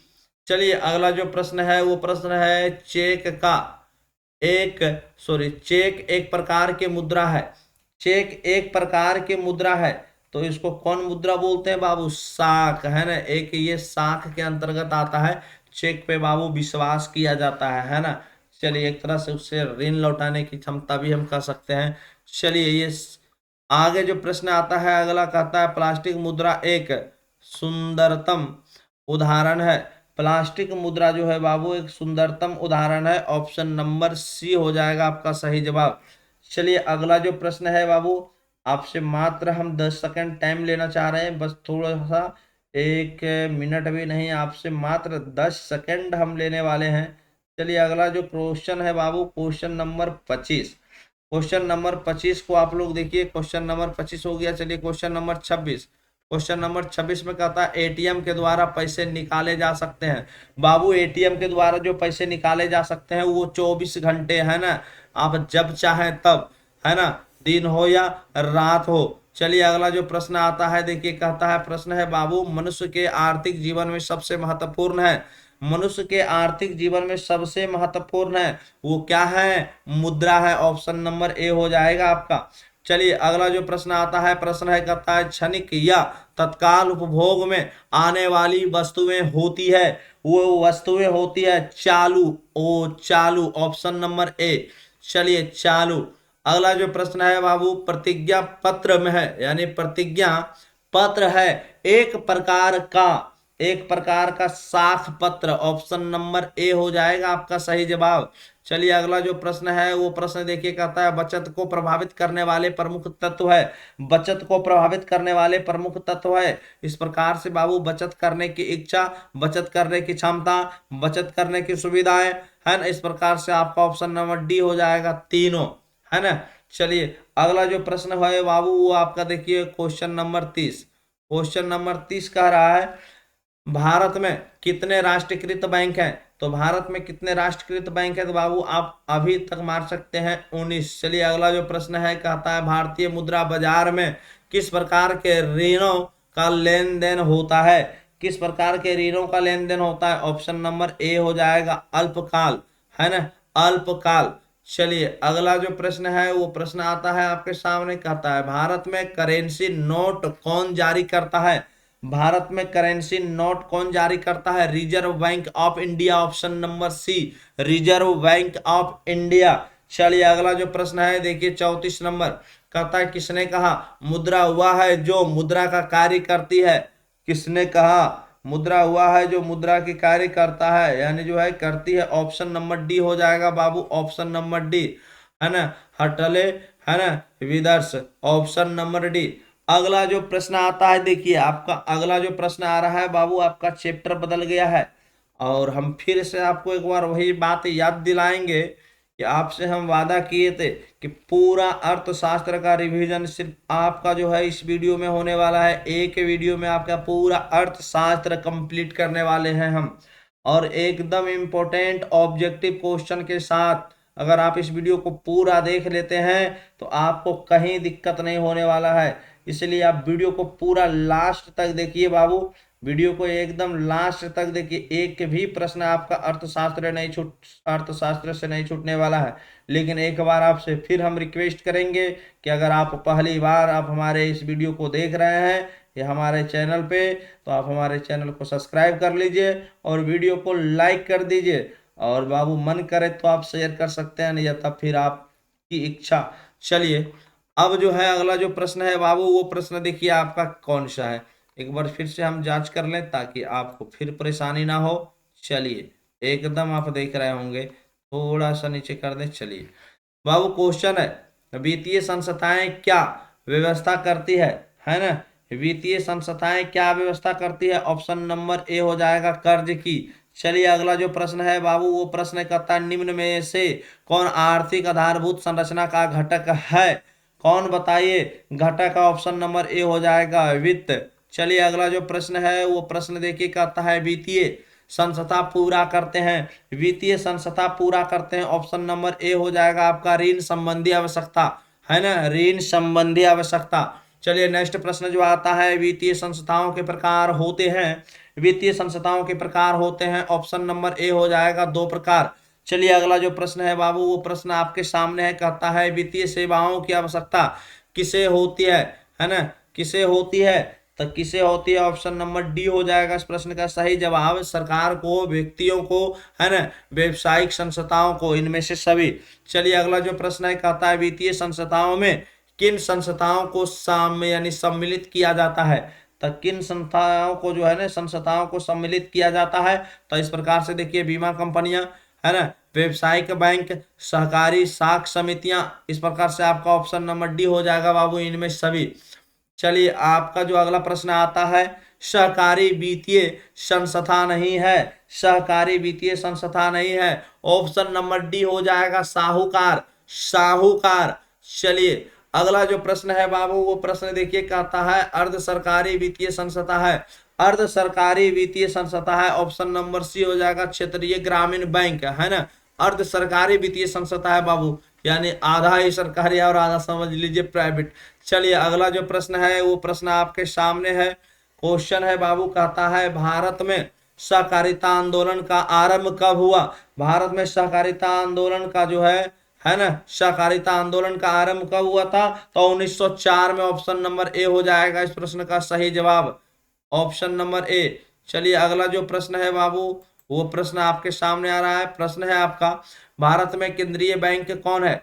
भारत में केंद्रीय बैंक कौन है। तो भारत में केंद्रीय बैंक बाबू जो है वो आपका है reserve bank of India. Option number A, option number A. चलिए अगला जो प्रश्न है देखिए वो प्रश्न है बाबू कहता है भारत के व्यावसायिक बैंकों के प्रथम राष्ट्रीयकरण की तारीख क्या थी। तो प्रथम राष्ट्रीयकरण की तारीख जो है बाबू वो राष्ट्रीयकरण की तारीख जो है 14 जुलाई 1969, 14 जुलाई 1969 ऑप्शन नंबर सी में है, ऑप्शन नंबर सी। अगला जो प्रश्न आता है आपके सामने, वो प्रश्न है भारत सरकार द्वारा क्षेत्रीय ग्रामीण बैंक की स्थापना कब की गई? कब की गई थी? तो 1975 में। 1975 में, ऑप्शन नंबर डी में है बाबू, 1975 में। चलिए अगला जो प्रश्न है वो प्रश्न देखिए, कहता है भारत में एक संगठित पूंजी बाजार है। एक संगठित पूंजी बाजार है, ऑप्शन नंबर ए हो जाएगा मुंबई। मुंबई। अगला जो प्रश्न है आपका, कहता है भारत की वित्तीय राजधानी किस शहर को कहा गया है? भारत की वित्तीय राजधानी किस शहर को कहा गया है? ऑप्शन नंबर ये सॉरी क्वेश्चन नंबर 14 का आंसर बाबू आप लोग कमेंट कीजिएगा। सभी का कमेंट का एकदम बाबू हम इंतजार करेंगे। चलिए अगला जो प्रश्न है वो प्रश्न देखिए क्या है, भारतीय रिजर्व बैंक की स्थापना कब हुई? भारतीय रिजर्व बैंक की स्थापना कब हुई? तो ऑप्शन नंबर बाबू ये आपका हो जाएगा यानी 1935। देखिए option number B. Option number B. चलिए अगला जो प्रश्न है बाबू, कहता है भारतीय बैंकिंग प्रणाली किस प्रणाली के शीर्ष पर है? तो किस प्रणाली के शीर्ष पर है? ऑप्शन नंबर ए हो जाएगा reserve bank of India. Reserve bank of India. चलिए अगला जो प्रश्न है, कहता है देश में अभी कार्यरत क्षेत्रीय ग्रामीण बैंक की संख्या।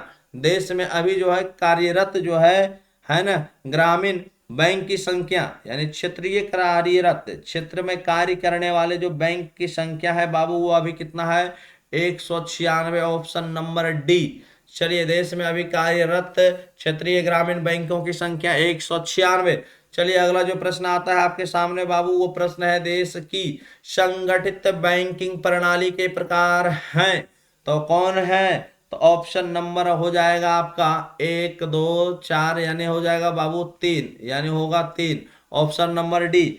Option number D. बहुत इंपॉर्टेंट प्रश्न है बाबू, आप लोग बिल्कुल लास्ट तक देखिए वीडियो को, और बहुत ही मजा आने वाला है आपके लिए।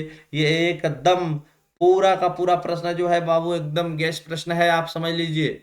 चलिए और रिवीजन का रिवीजन। अब जो है क्वेश्चन नंबर 19 देखिए आपका। क्वेश्चन नंबर जो 19 है वो क्वेश्चन आपका क्या है, कहता है राज्य स्तरीय और संस्थागत वित्तीय संस्था क्या है? ऑप्शन नंबर डी हो जाएगा व्यापारी। ऑप्शन नंबर डी व्यापारी। चलिए अगला जो प्रश्न है वो प्रश्न है, कहता है राज्य में कार्यरत केंद्रीय सहकारी बैंकों की संख्या कितनी है?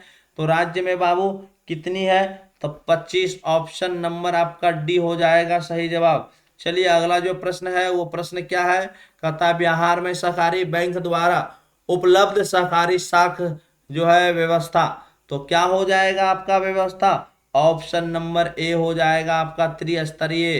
त्रिस्तरीय। चलिए क्वेश्चन नंबर 22 जो है बाबू वो प्रश्न है, कहता है बिहार के वित्त संस्थागत स्रोतों में कौन सर्वाधिक महत्वपूर्ण है? तो कौन सर्वाधिक महत्वपूर्ण है? व्यावसायिक बैंक। ऑप्शन नंबर ए हो जाएगा आपका सही जवाब। चलिए अगला जो प्रश्न है 23 नंबर, वो प्रश्न है बाबू, कह रहा है बांग्लादेश के है ना नोबेल पुरस्कार से सम्मानित व्यक्ति है। तो बांग्लादेश के जो है नोबेल पुरस्कार से सम्मानित व्यक्ति है कौन है? ऑप्शन नंबर देखिए सी में लिखा हुआ है प्रोमो यूनुस।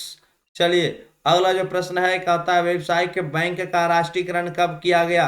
व्यावसायिक बैंक का राष्ट्रीयकरण कब किया गया बाबू? इस क्वेश्चन का आंसर आप लोग कमेंट में दीजिएगा, हम पीछे बता चुके हैं। पीछे हम बता चुके हैं बाबू। चलिए अगला जो प्रश्न आता है वो प्रश्न क्या है आपका 25 नंबर। 25 नंबर जो प्रश्न है, 2001 ईस्वी में व्यावसायिक बैंकों ने कितने रुपये साख प्रदान किए? कितने रुपये साख प्रदान किए? तो ऑप्शन नंबर सी हो जाएगा 548 लाख रुपये।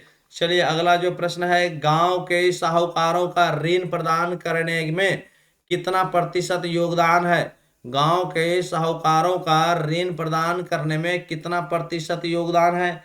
तो कितना प्रतिशत योगदान है बाबू? इसका करेक्ट जवाब ऑप्शन नंबर डी हो जाएगा आपका 30%। चलिए बहुत इंपॉर्टेंट प्रश्न हम आपको बताने वाले हैं, एकदम बाबू वीडियो को पूरा देखिएगा, कहीं से आप छोड़ करके मत भागिएगा, एकदम लास्ट तक देखिए। और लास्ट तक देखने के बाद बाबू तब आपको पता चलेगा कि आप इस वीडियो से कितना सीख पाए। चलिए अगला जो प्रश्न है देखिए क्वेश्चन नंबर 27। क्वेश्चन नंबर 27 में कहता है गैर संस्थागत वित्त प्रदान करने वाला सबसे लोकप्रिय साधन। तो सबसे लोकप्रिय साधन क्या है? महाजन होता है बाबू, है ना। कर्ज लेने में जो होता है सबसे आसान महाजन के पास से ही होता है, सबसे लोकप्रिय साधन है ये। चलिए अगला जो है बाबू, कहता है मुद्रा की आवश्यकताओं को पूरा करने में जरूरत होती है, जरूरत होती है, ऑप्शन नंबर ए हो जाएगा साख अथवा ऋण की। चलिए अगला जो प्रश्न है वो प्रश्न है बाबू, कहता है इनमें कौन संस्थागत वित्तीय संस्था है, कौन संस्थागत वित्तीय संस्था है, ऑप्शन नंबर बी हो जाएगा सहकारी बैंक।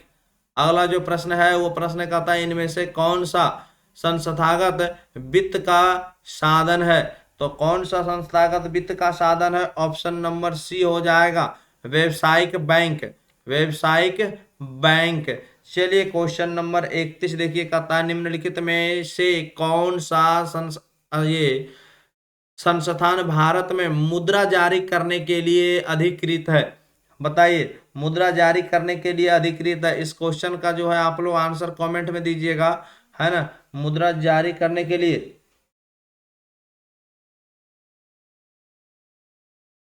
एक मिनट बाबू, हम थोड़ा सा समय लेंगे आप लोगों से।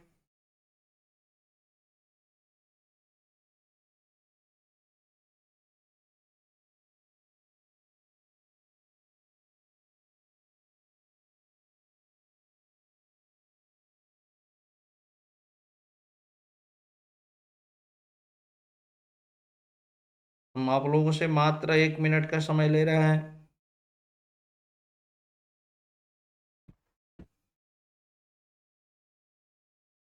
अगला जो प्रश्न है बाबू वो देखिए आपको हम बताने वाले हैं, प्रश्न है आपका, है ना, क्वेश्चन नंबर 32। क्वेश्चन नंबर 32 देखिए, नाबार्ड का स्थापना, है ना, स्थापना वर्ष है, तो इस क्वेश्चन का जो सही जवाब होगा ऑप्शन नंबर सी हो जाएगा 1982 ईस्वी में। चलिए अगला जो प्रश्न है, 1948 ईस्वी तक देश में कितने क्षेत्रीय ग्रामीण बैंक स्थापित हो चुके थे, कितने क्षेत्रीय ग्रामीण बैंक स्थापित हो चुके थे 1984 तक में, तो इस प्रश्न का जो सही जवाब होगा बाबू 142, 142 ऑप्शन नंबर ए में लिखा हुआ है आपका। चलिए अगला जो क्वेश्चन है 34 नंबर देखिए, क्वेश्चन नंबर 34 जो है बाबू कहता है प्राथमिक कृषि साख समितियां कृषकों को कौन सा ऋण प्रदान करती है, कौन सा ऋण प्रदान करती है, ऑप्शन नंबर बी हो जाएगा अल्पकालीन ऋण, अल्पकालीन ऋण। अगला जो प्रश्न है वो प्रश्न है स्वयं सहायता समूह में लगभग कितने सदस्य होते हैं, स्वयं सहायता समूह में लगभग कितने सदस्य होते हैं, तो इसमें बाबू जो सदस्य होते हैं 15 से 20 होते हैं, है ना, 15 से 20 सदस्य होते हैं। चलिए अगला जो प्रश्न आपके सामने 36 नंबर आने वाला है बाबू, 36 नंबर क्वेश्चन को देखिए, कहता है कम से कम कितने व्यक्ति मिलकर सहकारी, है ना, सहकारी समिति का गठन कर सकते हैं, कम से कम कितने सदस्य होने चाहिए, चलिए 10, है ना, कम से कम 10 सदस्य होना अनिवार्य है बाबू। चलिए अगला जो प्रश्न है वो प्रश्न है आपका, कहता है भूमि विकास बैंक का नाम सबसे पहले क्या था, भूमि विकास बैंक का नाम सबसे पहले क्या था, इस बैंक का नाम बाबू बंधक बैंक, है ना, ये देखिए ऑप्शन नंबर ए। अगला जो प्रश्न है बाबू वो प्रश्न है देखिए, कहता है आज भी ऋण प्राप्त करने का सबसे लोकप्रिय स्रोत है, आज जो है भी ऋण प्रदान करने का जो है सबसे लोकप्रिय स्रोत है, तो कौन सा है, महाजन है, आपको पीछे भी हम बता चुके हैं। चलिए ऑप्शन नंबर ए हो गया इस प्रश्न का आंसर। अगला जो प्रश्न है बाबू कहता है साख के स्रोत, साख के स्रोत, है ना, 2003 के अनुसार ग्रामीण परिवारों द्वारा संस्थागत स्रोतों द्वारा लिया गया ऋण का प्रतिशत है, बताइए इस क्वेश्चन का जो सही जवाब होगा 52% होगा बाबू, ऑप्शन नंबर सी हो जाएगा आपका सही जवाब। अगला जो प्रश्न है देखिए, अगला प्रश्न कह रहा है ये 10वीं पंचवर्षीय योजना के अनुसार बिहार में प्राथमिक सहकारी कृषि साख समितियों की संख्या, बताइए इस प्रश्न का जो सही जवाब होगा 6842, 6842 ऑप्शन नंबर डी में है बाबू, 6842। चलिए अगला जो प्रश्न है वो प्रश्न देखिए, दीर्घकालीन ऋण प्रदान करने वाली संस्था कौन सी थी है, बताइए दीर्घकालीन ऋण प्रदान करने वाली संस्था कौन सी है, तो लंबे समय के लिए बाबू ये हमारा हो जाएगा भूमि विकास बैंक, भूमि विकास बैंक। चलिए अगला जो प्रश्न है वो प्रश्न है बाबू, कहता है सहकारिता प्रांतीय सरकारों का हस्तांतरित विषय कब बनी, कब बनी, ऑप्शन नंबर हो जाएगा बी, ऑप्शन नंबर बी 1919 ईस्वी में, 1919 ईस्वी में। चलिए आपका चैप्टर बदल गया है बाबू, आपका चैप्टर बदल गया है। चैप्टर आपका 5वां चैप्टर आ गया है, रोजगार एवं सेवाएं। रोजगार एवं सेवाएं। आप लोग बिल्कुल लास्ट तक देखिए, आपका चैप्टर बदल चुका है बाबू। एकदम वीडियो को आप पूरा अंत तक एकदम देख लीजिए। अगर आप अंत तक देख लेते हैं तो आपको कहीं दिक्कत नहीं होने वाला है। तो चलिए हम लोग अब इस चैप्टर को भी उसी प्रकार से कंप्लीट करते हैं जैसे हम पीछे कंप्लीट कर चुके हैं। तो इस चैप्टर का जो फर्स्ट क्वेश्चन है बाबू, वो क्वेश्चन कह रहा है आपका, एक बार ध्यान से आप देखें। क्वेश्चन कह रहा है बाबू, कहता है रोजगार एक सेवा एक दूसरे के, है ना, रोजगार एक सेवा एक दूसरे के क्या, बताइए, एक दूसरे के क्या, परस्पर, है ना, परस्पर। चलिए अगला जो प्रश्न है, रोजगार का क्षेत्र नहीं है ना, रोजगार का क्षेत्र नहीं है। तो रोजगार का क्षेत्र नहीं है कौन सा, जमीन, जमीन।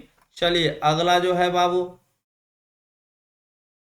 कहता है जवाहर रोजगार योजना लागू हुई, जवाहर रोजगार योजना लागू हुई 1989। ऑप्शन नंबर सी में है बाबू, ऑप्शन नंबर सी में। चलिए अगला जो प्रश्न है देखिए, कहता है भारत में सेवा क्षेत्र को सामान्यतः कितने भागों में बांटा जा सकता है, कितने भागों में बांटा जा सकता है। Option number A, option number A हो जाएगा आपका सही जवाब। चलिए अगला जो प्रश्न है वो प्रश्न देखिए, प्रश्न है बाबू, कहता है भारत सरकार ने किस प्रकार की शिक्षा को मौलिक अधिकार घोषित कर दिया है। हाँ बताइए, मौलिक अधिकार घोषित कर दिया प्राथमिक शिक्षा को। ऑप्शन नंबर ए हो जाएगा आपका सही जवाब। चलिए अगला जो प्रश्न है वो प्रश्न देखिए, कहता है भारत को किस उद्योग के क्षेत्रों में, है ना, क्षेत्र में जो है अधिक सफलता मिली है, अधिक सफलता मिली है। ऑप्शन नंबर ए हो जाएगा कंप्यूटर, है ना, सॉफ्टवेयर में। चलिए अगला जो प्रश्न आता है आपका वो प्रश्न है, कहता है भारत में कॉल सेंटरों की सीमा है, भारत में जो है कॉल जो है सेंटरों की सीमा है। तो बाबू सीमा क्या है, बढ़ी है। ऑप्शन नंबर ए हो जाएगा। चलिए अगला प्रश्न है, भारत एक देश है, भारत एक देश है, कृषि प्रधान देश है, कृषि प्रधान देश है। Option number B. चलिए अगला जो प्रश्न आता है बाबू 9 नंबर देखिए, कहता है भारत एक राष्ट्र है, भारत एक राष्ट्र है, विकासशील राष्ट्र है। ऑप्शन नंबर सी हो जाएगा आपका सही जवाब। चलिए अगला जो प्रश्न है, प्रश्न है बाबू, कहता है, क्वेश्चन है आपका, एक मिनट, हाँ चलिए, कहता है भारत की निम्नांकित परिवहन सेवाओं में कौन सर्वाधिक महत्वपूर्ण है, कौन सर्वाधिक महत्वपूर्ण है। ऑप्शन नंबर ए हो जाएगा रेलवे परिवहन में बाबू। अगला जो प्रश्न है कहता है नरेगा बनाई गई है, नरेगा बनाई गई है। ऑप्शन नंबर ए हो जाएगा ग्रामीण इलाकों के लिए। अगला जो प्रश्न है कहता है नरेगा पूरी तरह सफल नहीं हो पा रही है, कारण है, कारण है। ऑप्शन नंबर ए, है ना, बिचौलिए। चलिए अगला जो है प्रश्न बाबू, प्रश्न है कहता आर्थिक प्रगति तीव्र होने पर द्वितीय क्षेत्र में श्रम बल के अनुपात पर कैसा प्रभाव होता है ना, कैसा प्रभाव होता है, ह्रास होता है बाबू। Option number B. चलिए अगला जो है हम कह सकते हैं, आगे देखिए, कहता है आर्थिक विकास का तीसरा क्षेत्र क्या है, आर्थिक विकास का तीसरा क्षेत्र क्या है। आर्थिक विकास का तीसरा क्षेत्र का नाम आप लोग कमेंट करके जरूर बताएं, आप लोग कमेंट करके जरूर बताएं तीसरा क्षेत्र का नाम, है ना, कमेंट करके जरूर बताएं। चलिए अगला जो प्रश्न है देखिए, प्रश्न क्या है, प्रश्न कहता है आर्थिक विकास के मुख्य क्षेत्र हैं। तो आर्थिक विकास के मुख्य जो क्षेत्र हैं बाबू वो 3 हैं, कितने हैं, 3 है। ऑप्शन नंबर सी हो जाएगा आपका सही जवाब। चलिए अगला जो प्रश्न है कहता है, प्रश्न आपके सामने है बाबू, कहता है बिहार झारखंड विभाजन के पश्चात कौन सा उद्योग बिहार में रह गया था, कौन सा उद्योग बिहार में रह गया था। इस क्वेश्चन को हम आपको पहले बता चुके हैं। इस क्वेश्चन का आंसर आप लोग कमेंट में जरूर दें। चलिए इस क्वेश्चन का आंसर आप लोग कमेंट में जरूर दें। चलिए अगला जो प्रश्न आ रहा है आपके सामने, प्रश्न है बिहार एक राज्य है, बिहार एक राज्य है, ये कृषि प्रधान राज्य है। चलिए ऑप्शन नंबर डी हो जाएगा आपका सही जवाब। अगला जो प्रश्न आता है बाबू 18 नंबर, निम्नांकित में कौन बीमारू राज्य है, निम्नांकित में कौन बीमारू राज्य है? बिहार है आपका ऑप्शन नंबर ए।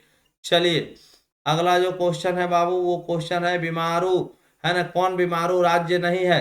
कौन बीमारू राज्य नहीं है? तो वो आपका कर्नाटक हो जाएगा, ये आपका जो है बीमारू राज्य नहीं है। चलिए बाकी जो है बाबू आपका जो सब है ना, ये आपका बिहार भी है, मध्य प्रदेश भी है, उड़ीसा भी है ना, याद रखिएगा। चलिए अगला जो प्रश्न है इसके लिए एक ट्रिक भी आपको हम बता देंगे अंत में। चलिए निम्न में से कौन बीमारू राज्य है? बताइए निम्न में से कौन बीमारू राज्य है? इस क्वेश्चन का आंसर तो बाबू आपको कमेंट में देना चाहिए, है ना, आपको कमेंट में देना है। चलिए 20 नंबर क्वेश्चन का आंसर आप लोग कमेंट करके दीजिएगा, अभी जस्ट आपको ऊपर ही बता दिया गया है। चलिए अगला जो प्रश्न है देखिए आपका, कहता है इनमें से पिछड़ा राज्य किसे कहा जाता है? इनमें से पिछड़ा राज्य किसे कहा जाता है? इस क्वेश्चन को हम पीछे बता चुके थे और उस क्वेश्चन का आंसर भी आपको देने के लिए कहा गया था। तो इस प्रश्न का चलिए अब हम यहाँ जवाब आपको दे ही देते हैं बाबू। इनमें से पिछड़ा राज्य है ना, पिछड़ा राज्य पूछता है तो चलिए नाम नहीं लेंगे लेकिन टिक तो कर देंगे। चलिए अंत में नाम भी लेना जरूरी है बाबू, बिहार।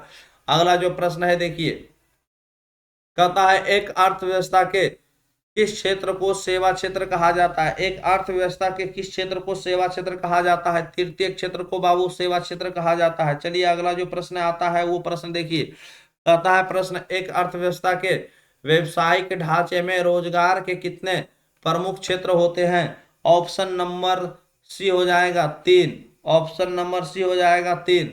अगला जो प्रश्न है एक अर्थव्यवस्था में आधारभूत संरचना का निर्माण होता है? आधारभूत संरचना का निर्माण होता है, ऑप्शन नंबर हो जाएगा आपका डी, इनमें सभी, इनमें सभी। चलिए अगला जो प्रश्न है बाबू 25 नंबर देखिए, 25 नंबर क्वेश्चन आपका कह रहा है कृषि एवं पशुपालन अर्थव्यवस्था में, है ना, अर्थव्यवस्था के कौन से क्षेत्र हैं? कृषि एवं पशुपालन अर्थव्यवस्था के कौन से क्षेत्र हैं? तो इस क्षेत्र को हम बाबू प्राथमिक क्षेत्र बोलते हैं, ऑप्शन नंबर ए हो जाएगा आपका सही जवाब। चलिए अगला जो प्रश्न है 26 नंबर, 26 नंबर प्रश्न करता है कृषि क्षेत्र में पाई जाती है, कृषि क्षेत्र में पाई जाती है छिपी, यानी जो है छिपी हुई बेरोजगारी, ऑप्शन नंबर ए, छिपी हुई बेरोजगारी। चलिए अगला जो प्रश्न है वो प्रश्न आपका है, कहता है विनिर्माण उद्योग अर्थव्यवस्था के कौन से क्षेत्र हैं? कौन से क्षेत्र हैं? तो इस प्रश्न का सही जवाब ऑप्शन नंबर बी हो जाएगा आपका द्वितीय क्षेत्र, द्वितीय क्षेत्र। चलिए अगला जो प्रश्न है वो प्रश्न आपके सामने आ चुका है 28 नंबर। 28 नंबर प्रश्न कहता है बाबू विकसित देशों के कार्यकाल का अधिक भाग कार्यरत रहता है, ऑप्शन नंबर बी हो जाएगा सेवा क्षेत्र में, सेवा क्षेत्र में। चलिए अगला जो प्रश्न है 29 नंबर, 29 नंबर प्रश्न कहता है बाबू, कह रहा है विगत वर्षों के अंतर्गत बिहार में किस क्षेत्र का सर्वाधिक विकास हुआ है? बताइए किस क्षेत्र का सर्वाधिक विकास हुआ है? तो इस क्वेश्चन का सही जवाब होगा सेवा क्षेत्र, ऑप्शन नंबर ए हो जाएगा। चलिए अगला जो प्रश्न है कहता है मानव की न्यूनतम आवश्यकता है, मानव की न्यूनतम आवश्यकता क्या है? ऑप्शन नंबर ए हो जाएगा रोटी कपड़ा और मकान। मानव को कम से कम बाबू इतना तो चाहिए ही, रोटी कपड़ा और मकान। चलिए अगला जो प्रश्न आता है वो प्रश्न है सरकार का काम है ना, दक्षता के अनुरूप उपलब्ध कराना। बाबू 31 नंबर क्वेश्चन का सही जवाब होगा ऑप्शन नंबर डी, काम, है ना, काम। अगला प्रश्न है देखिए, कहता है प्रश्न आपके सामने उदारीकरण, है ना, उदारीकरण और वैश्वीकरण के कारण सेवा क्षेत्र में प्रगति हुई है। बताइए सेवा क्षेत्र में प्रगति हुई है काफी तेजी, है ना, काफी तेजी, ऑप्शन नंबर ए हो जाएगा आपका सही जवाब। आप लोग बाबू बिल्कुल वीडियो को लास्ट तक देखिए और जो भी प्रश्न पीछे छोड़ा गया है उस क्वेश्चन का आंसर आप लोग जरूर देने का काम करें। चलिए क्वेश्चन जो है बाबू अगला कहता है आउटसोर्सिंग, है ना, आउटसोर्सिंग जो है के महत्वपूर्ण, महत्वपूर्ण मानक क्षेत्र है। ध्यान से, बहुत इंपॉर्टेंट प्रश्न है बाबू, ऑप्शन नंबर सी हो जाएगा भारत, भारत हो जाएगा। चलिए अगला जो प्रश्न है, प्रश्न है बाबू कहता है नागरिक सेवाएं है, नागरिक जो है सेवाएं हैं, ऑप्शन नंबर सी हो जाएगा सामाजिक चेतना एवं अन्य। चलिए अगला जो प्रश्न है कहता है सेवा क्षेत्र का निर्माण होता है, सेवा क्षेत्र का निर्माण होता है? ऑप्शन नंबर डी हो जाएगा इनमें से सभी, इनमें से सभी। चलिए अगला जो है प्रश्न बाबू कहता है हमारे देश का कौन सा शहर है ना सूचना प्रौद्योगिकी तथा है ना सॉफ्टवेयर शक्ति का प्रतीक बन गया है? तो इस प्रश्न का जो आंसर होगा बाबू, correct answer option number B हो जाएगा, बेंगलोर, ऑप्शन नंबर बी। चलिए क्वेश्चन नंबर 37 जो है बाबू, क्वेश्चन नंबर 37 में कह रहा है निम्नलिखित में से कौन सा क्षेत्र सेवा क्षेत्र है? कौन सा क्षेत्र सेवा क्षेत्र है? तो इस प्रकार से आपका जो इसमें आंसर होने वाला है बाबू, दूर संचार, दूर संचार। अगला जो 38 नंबर क्वेश्चन है, कह रहा है न्यूनतम एवं आधारभूत कौशल को एक प्रकार की शिक्षा कहेंगे? क्या कहेंगे? इस क्वेश्चन का सही जवाब ऑप्शन नंबर ए हो जाएगा, प्राथमिक क्षेत्र कहेंगे। चलिए अगला जो प्रश्न है उस प्रश्न को अब हम लोग देखने वाले हैं, question number 29, question number 39 sorry question number 39 बाबू कहता है मानव पूंजी के प्रमुख घटक कितने हैं?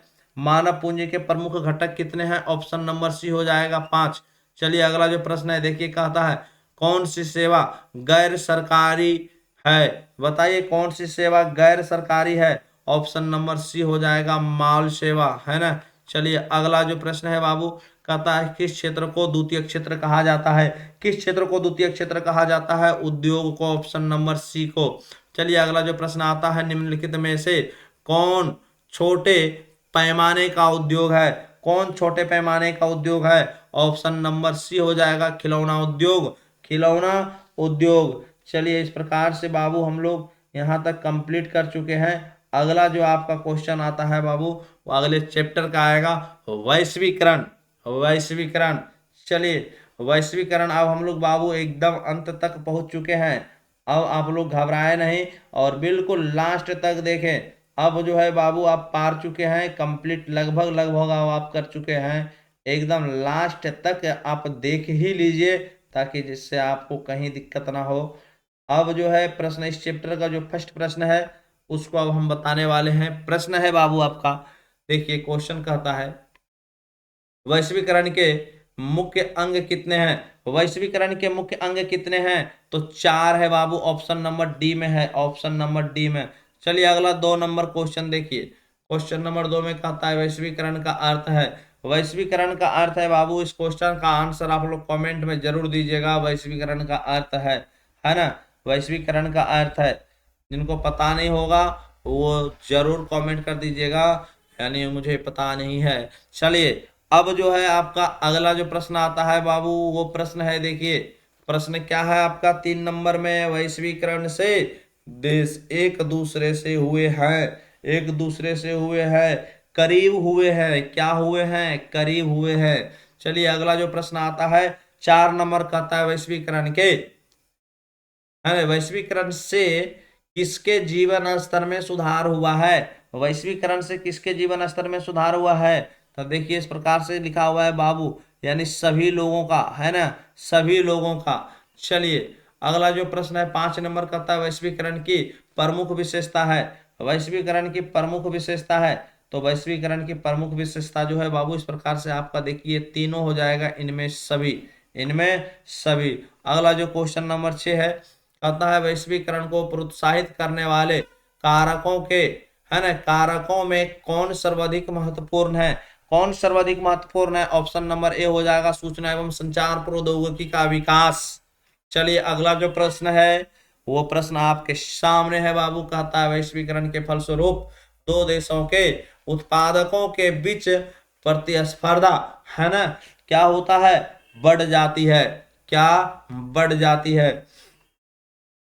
चलिए नेक्स्ट जो प्रश्न आता है बाबू आपके सामने वो प्रश्न है, कहता है वैश्वीकरण से बिहार के किस उद्योग को सर्वाधिक प्रोत्साहन मिला है? बताइए वैश्वीकरण से बिहार के किस उद्योग को सर्वाधिक प्रोत्साहन मिला है? तो पर्यटन, पर्यटन, ऑप्शन नंबर सी हो जाएगा सही जवाब। चलिए अगला जो प्रश्न है बाबू 9 नंबर कहता है निम्नलिखित में से क्या नई आर्थिक नीति का अंग नहीं है? जो नहीं है इस प्रश्न का आंसर होगा सही जवाब ऑप्शन नंबर सी, राष्ट्रीयकरण। चलिए अगला जो प्रश्न है वैश्वीकरण एक, है ना, वैश्वीकरण का एक दौर आज के पहले आया था, आज के पहले आया था, तो कब आया था? ऑप्शन नंबर ए हो जाएगा 1870 से 1914 ईस्वी तक। चलिए अगला जो प्रश्न है वो प्रश्न देखिए क्या है। वैश्वीकरण के दौर में, है ना, वैश्वीकरण के दौर में उपभोक्ता को होना चाहिए, उपभोक्ता को क्या होना चाहिए? जागरूक होना चाहिए। ऑप्शन नंबर ए हो जाएगा आपका सही जवाब।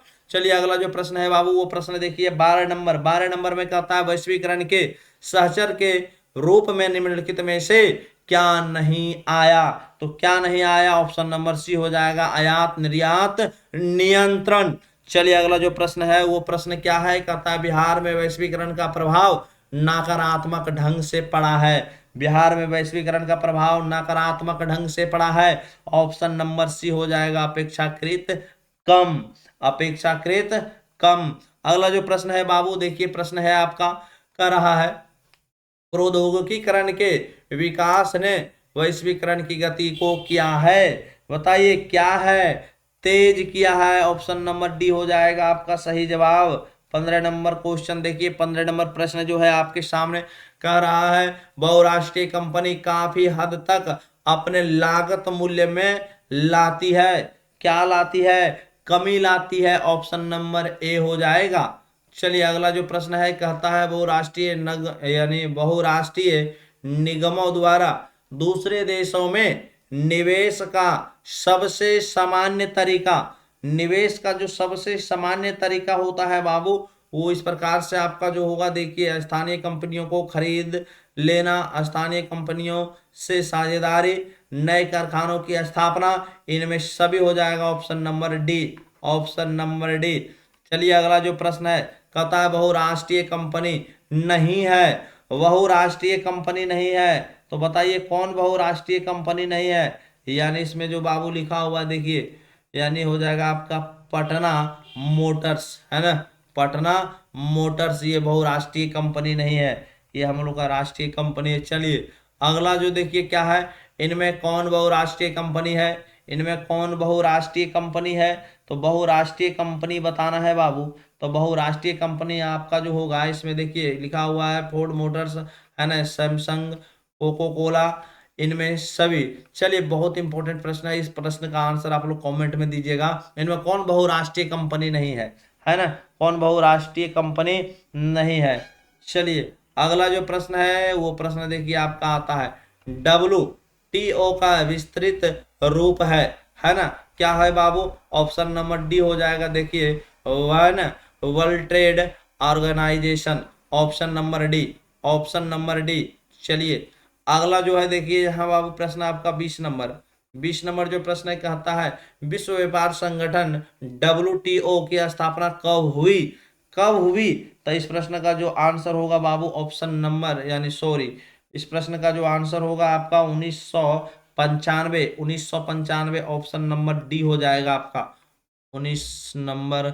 ये आपका जो है 20 नंबर का क्वेश्चन नंबर जो है आपका 20 का आंसर 1995 ईस्वी में। चलिए अगला जो प्रश्न है बाबू विश्व व्यापार संगठन का मुख्यालय कहाँ है? विश्व व्यापार संगठन का मुख्यालय कहाँ है? जेनेवा में है। ऑप्शन नंबर ए हो जाएगा आपका सही जवाब। चलिए अगला जो प्रश्न है कहता है शेयर बाजार की, है ना, नियामक संस्था है, शेयर बाजार की जो है नियामक संस्था है। तो इस प्रश्न का जो सही जवाब होगा ऑप्शन नंबर डी हो जाएगा, है ना, ऑप्शन नंबर डी। चलिए स्टॉक अगला जो है क्वेश्चन है बाबू, अगला कहता है भारत सरकार ने ये निजीकरण की नीति अपनाई।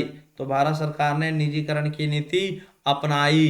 तो ये इस प्रश्न का जो आंसर होगा बाबू वो हो जाएगा आपका 1991 ईस्वी में, 1991 ईस्वी में। ऑप्शन नंबर ए हो जाएगा। चलिए बिल्कुल थकने की कोई आवश्यकता नहीं है, आप लोग एकदम लास्ट तक देखिए, और एकदम अगर आप देख लेते हैं पूरा लास्ट तक तो आपको कहीं दिक्कत नहीं होने वाला है। कहता है भारत की नई आर्थिक नीति की घोषणा किस प्रधानमंत्री ने की? बताइए किस प्रधानमंत्री ने की? तो ऑप्शन नंबर बी हो जाएगा डॉक्टर मनमोहन सिंह। चलिए अगला जो है बाबू क्वेश्चन कहता है आर्थिक सुधार भारत में आरंभ हुआ, है ना, कब हुआ था? तो इस प्रश्न का जो सही जवाब होगा बाबू आपका ऑप्शन नंबर बी हो जाएगा 1991 में, 1991 में। चलिए अगला जो प्रश्न है आपके सामने आता है नई आर्थिक नीति में, है ना, नई आर्थिक नीति में किसे सम्मिलित नहीं किया गया है, किसे सम्मिलित नहीं किया गया है। तो इस क्वेश्चन का जो सही जवाब होगा ऑप्शन नंबर ए हो जाएगा, है ना, नियंत्रित अर्थव्यवस्था। चलिए अगला जो प्रश्न है बाबू, वो प्रश्न देखिए, कहता है सरकार की नवीन आर्थिक नीति का अंग है, सरकार की नवीन, है ना, आर्थिक नीति का अंग है। तो इस क्वेश्चन का सही जवाब ऑप्शन नंबर इस प्रकार से डी हो जाना चाहिए बाबू, इनमें सभी। चलिए अगला जो प्रश्न आता है बाबू 28 नंबर, 28 नंबर प्रश्न कहता है अंतरराष्ट्रीय व्यापार संबंधी नियमों को निर्धारित करने वाली संस्था कौन है। तो कौन है बाबू, है ना, वो विश्व बैंक है। ऑप्शन नंबर ए हो जाएगा आपका सही जवाब। चलिए 29 नंबर क्वेश्चन देखिए, 29 नंबर क्वेश्चन कहता है अंतरराष्ट्रीय श्रमिक संगठन की स्थापना किस वर्ष हुई, है ना।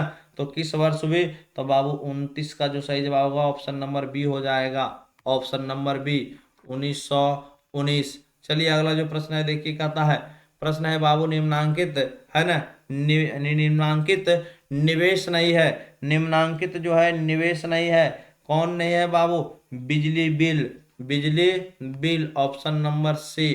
चलिए अगला जो प्रश्न है कहता है निम्न में से कौन जो है विदेशी ब्रांड नहीं है, कौन विदेशी ब्रांड नहीं है। तो इसका जवाब आप लोग कमेंट भी कर सकते हैं, कौन विदेशी ब्रांड नहीं है। टाटा बाबू जो है हम लोग का देसी है, यानी यही हमारा विदेशी ब्रांड नहीं है। चलिए अगला जो प्रश्न आता है, विदेशी निवेश का उद्देश्य होता है, विदेशी निवेश का उद्देश्य होता है लाभ, क्या होता है, लाभ होता है। चलिए अगला जो प्रश्न आता है वो प्रश्न है विकसित राष्ट्र श्रम के निर्बाध प्रवाह में उत्पन्न कर रहे हैं, क्या कर रहे हैं। तो ये बाबू सही जवाब होगा बाधा, है ना, बाधा उत्पन्न कर रहे हैं। चलिए 34 नंबर जो प्रश्न है आपका, 34 नंबर क्वेश्चन है बाबू, कहता है बाजार का व्यापक, है ना, विस्तार अब हो गया, यानी अब हो गया, जो हो गया कैसा बाबू, कितना, पूरी दुनिया में, हाँ पूरी दुनिया में, यानी ऑप्शन नंबर ए हो जाएगा पूरी दुनिया में। चलिए अब देखिए माल उपलब्ध कराती है वस्तुओं को, है ना, क्या, क्या उपलब्ध, एक ही स्थान पर, है ना, माल उपलब्ध कराती है वस्तुओं को, कहता है। देखिए इसका जो जवाब होगा बाबू, अलग अलग स्थान पर कुछ ही वस्तुएं एक ही स्थान पर, यानी एक ही स्थान पर, है ना, एक ही स्थान पर। मॉल में बहुत सारा चीज होता है बाबू। चलिए अगला जो क्वेश्चन है आगे देखिए, कहता है पार्ले समूह के, है ना, थम्स अप ब्रांड को किस बहुराष्ट्रीय कंपनी ने खरीद लिया, किसने खरीद लिया। तो इस क्वेश्चन का सही जवाब होगा कोका कोला। चलिए कोका कोला।